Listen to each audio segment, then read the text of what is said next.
गंबट मां ख़बर आहे अवां ताईं पहुचाए पिया। मोहम्मद सलीम ॼणनि जी रिपोर्ट मुताबिक़ त गंबट जहिड़े नंढड़े शहर में पहिरियों भेरो गुर्दे जी रिपोर्ट सर्जरी ट्रांसप्लांट कयो वियो।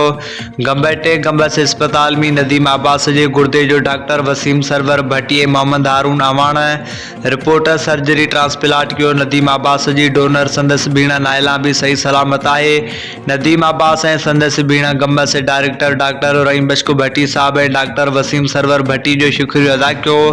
उन मौके ते डॉक्टर वसीम सरवर भट्टी राब्ते करण ते ॿुधायो त असां गंबस डायरेक्टर रहीम बख्श भट्टी साहब जा थोरेता आहियूं, जंहिं गंबस अस्पताल में असांखे रिपोर्ट मशीन घुराए ॾिनी ऐं असां 29/10/2022 ते नदीम अब्बास जे गुर्दे जो गंबट में पहिरियों भेरो ट्रांसप्लांट कयो, जेको कामयाब थी वियो आहे। ॿिया बि इंशाअल्लाह कामयाब ट्रांसप्लांट कंदासीं। नदीम अब्बास ऐं डोनर संदसि भेण असां सां गॾु वेठल आहे। नदीम अब्बास जी भेण नाइला जो चवणु आहे त मौला डॉक्टर वसीम सरवर भट्टी ऐं संदसि टीम खे वॾी ॼमार ॾे, जन मुंहिंजे भाउ जी ज़िंदगी बचाई आहे।